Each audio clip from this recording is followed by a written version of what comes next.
Assalamualaikum warahmatullahi wabarakatuh. Salam sejahtera untuk kita semua. Perkenalkan, saya Jami Imam Utomo, mahasiswa Magister Ilmu Hukum Universitas Muhammadiyah Malang, konsentrasi Hukum Bisnis. Selama 15 menit ke depan, izinkan saya untuk sedikit menjelaskan tentang hukum perdagangan internasional dan kontrak perjanjian. Baiklah, untuk mempersingkat waktu, langsung kita simak penjelasannya lebih lanjut. Check it out.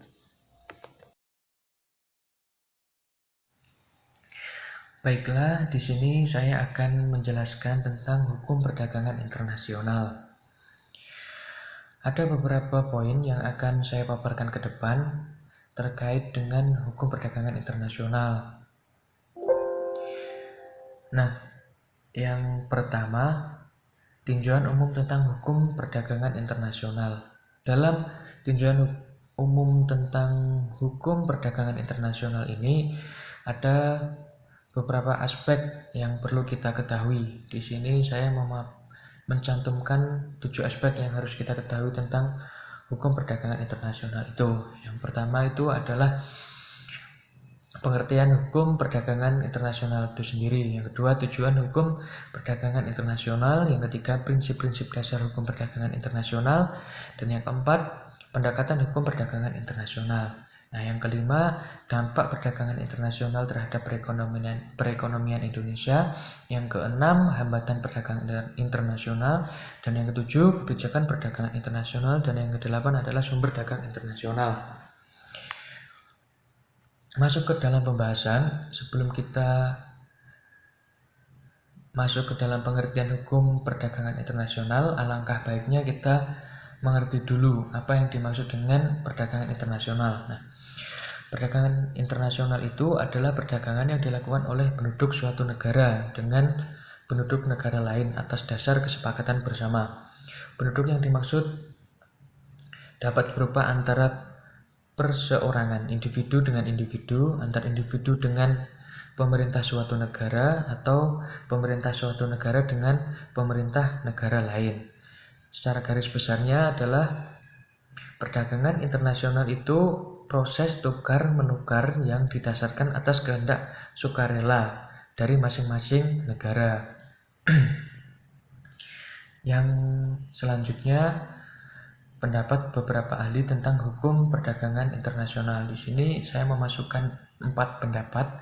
Yang pertama adalah Smitov, yang kedua adalah Rafiqul Islam, yang ketiga Michel Sasson, yang keempat Hercules Bison.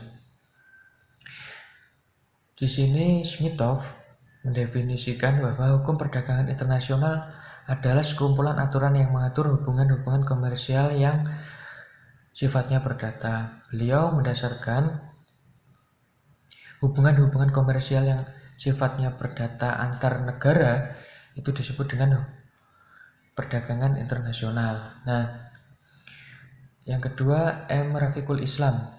Beliau mendefinisikan hukum perdagangan dan keuangan sebagai sekumpulan aturan atau prinsip, norma, dan praktik yang menciptakan suatu pengaturan atau transaksi perdagangan internasional.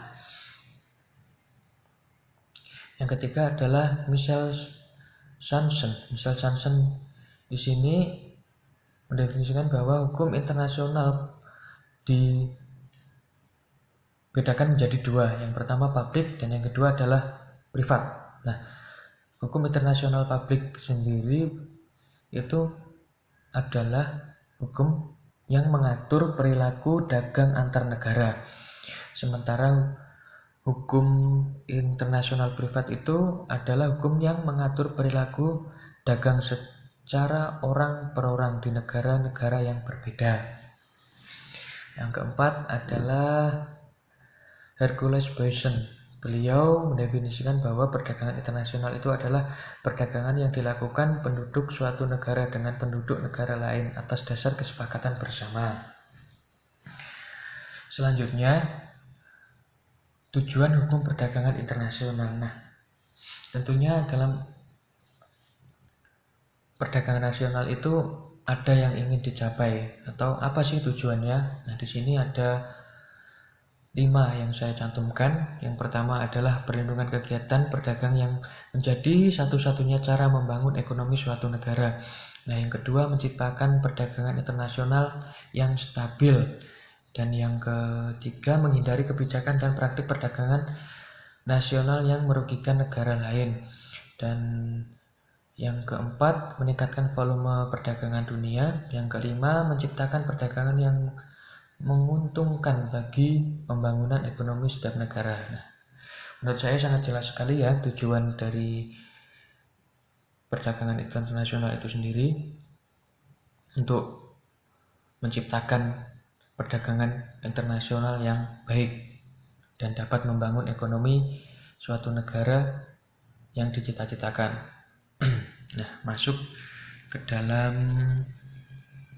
pendekatan hukum perdagangan internasional. Nah, pendekatan yang ditempuh untuk membedakan kedua bidang hukum ini dengan melihat subjek hukum yang tunduk kepada kedua bidang hukum tersebut. Hukum ekonomi internasional lebih banyak mengatur subjek hukum yang bersifat publik, sedangkan hukum perdagangan internasional ini lebih menekankan kepada hubungan hukum yang dilakukan oleh badan-badan hukum privat. Nah, luasnya bidang cakupan dalam hukum perdagangan internasional ini membuat cakupan yang dikaji itu sedikit sulit untuk tidak tumpang tindih terhadap bidang-bidang lainnya. Misalnya itu dengan hukum ekonomi internasional. Nah, hukum transaksi bisnis, terus hukum komersial internasional dan lain-lainnya. Masalahnya itu adalah di mana letak atau garis besar di antara hukum perdagangan dengan bidang-bidang hukum lainnya, khususnya hukum ekonomi internasional. Yang selanjutnya itu prinsip-prinsip dasar hukum perdagangan internasional. Nah, di sini ada 4 prinsip yang saya cantumkan. Yang pertama, prinsip dasar kebebasan berkontrak. Tentunya teman-teman sudah mengenal asas ini karena ini sering digunakan dalam hukum perdagangan pada umumnya. Nah, prinsip ini sebenarnya merupakan prinsip universal dalam hukum perdagangan internasional.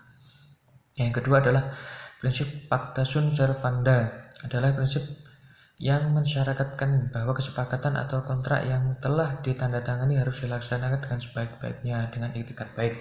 Nah, prinsip ini juga sering kita ketahui pada perdagangan pada asas perjanjian, bahwa perjanjian menjadi landasan hukum kesepakatan itu.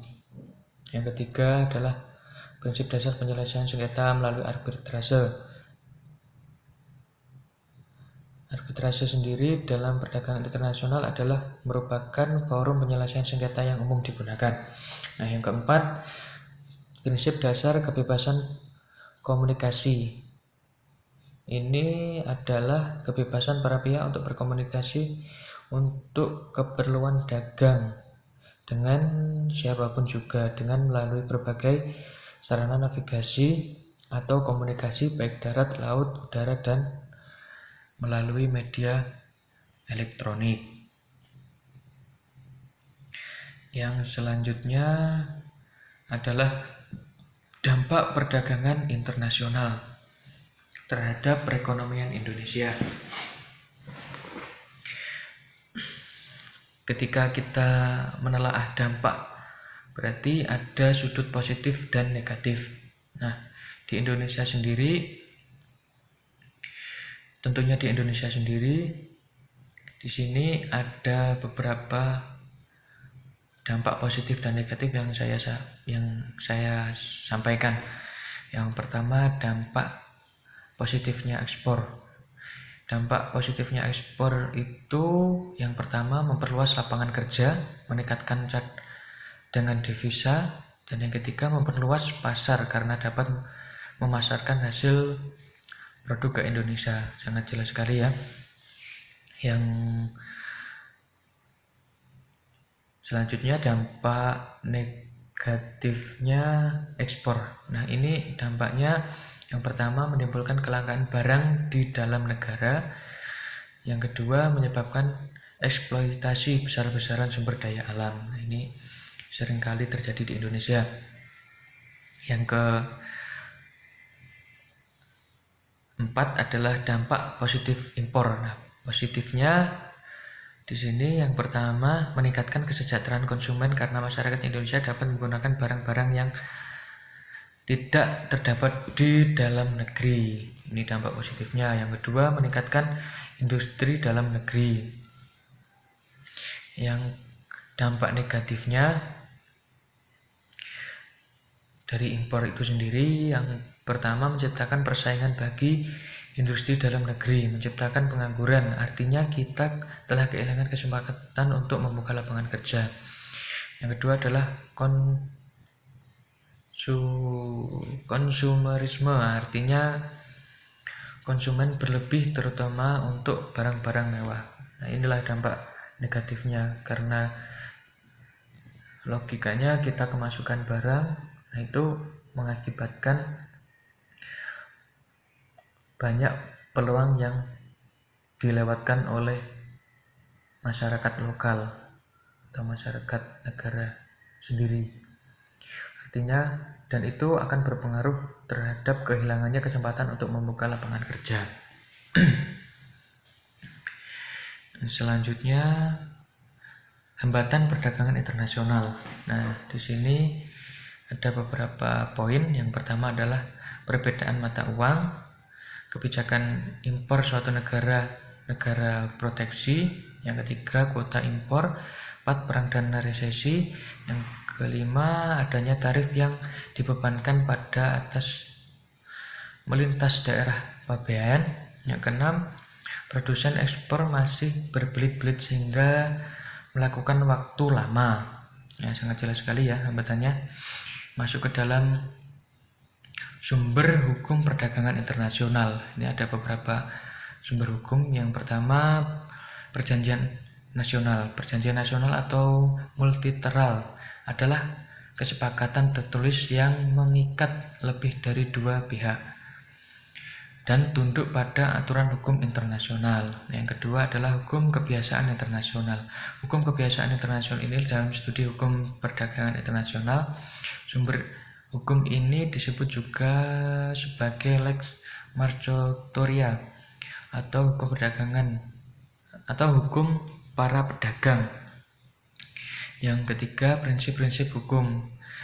Beberapa contoh dari prinsip-prinsip hukum ini antara lain adalah prinsip iktikat baik, prinsip pacta sunt servanda, dan prinsip ganti rugi. Nah, yang keempat adalah putusan-putusan badan pengadilan dan doktrin. Sumber hukum ini dalam hukum perdagangan internasional tidak mewakili kekuatan hukum yang kuat seperti yang dikenal dalam sistem hukum common law yang diterapkan di Indonesia. Yang kelima adalah kontrak. Sumber hukum perdagangan internasional yang sebenarnya merupakan sumber utama dan terpenting adalah perjanjian atau kontrak yang dibuat oleh para pedagang sendiri. Poin yang kedua tentang kontrak perjanjian atau sales contract. Sales contract adalah awal dari proses jual beli dalam ranah perdagangan internasional. Sales contract memuat kesepakatan atau perjanjian antara penjual dan pembeli dalam bentuk dokumen yang pada prinsipnya menyatakan hak dan kewajiban mereka.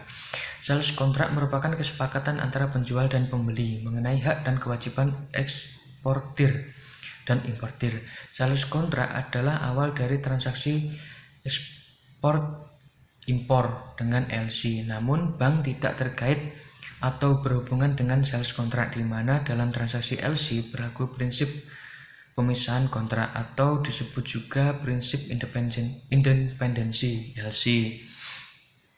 Nah, ada beberapa hambatan dalam proses sales kontrak. Yang pertama, masalah penempatan harga yang cocok bagi perusahaan dan buyer. Nah, penempatan harga ini merupakan hambatan yang dialami oleh perusahaan dalam menciptakan kata sepakat untuk dapat mengikat kontrak perdagangan. Masalahnya, harga mungkin sudah dianggap biasa dalam dunia perdagangan, tetapi itu bukan alasan perusahaan untuk menganggap itu hal yang sepele, sebab apalagi perusahaan tersebut melakukan kesalahan sedikit saja, maka tak akan ada kata sepakat. Bisa jadi tidak akan ada kontrak dan perusahaan mengalami kerugian dan gagal negosiasi sebagai buyer. Nah, ini mungkin yang harus digarisbawahi tentang penetapan harga. Sedikit saja melakukan kesalahan dapat mengakibatkan pembatalan kontrak atau kegagalan negosiasi. Yang kedua adalah kapasitas produksi. Nah, kapasitas hambatan ini hambatan yang dialami perusahaan dalam membuat sales kontrak selama berkiprah dalam dunia ekspor impor, yaitu soal penentuan harga. Hambatan ini bisa timbul karena untuk mendapatkan harga yang cocok untuk transaksi sangat sulit. Mungkin itu tadi pemaparan yang dapat saya sampaikan. Semoga bermanfaat dan saya ucapkan terima kasih. Assalamualaikum warahmatullahi wabarakatuh.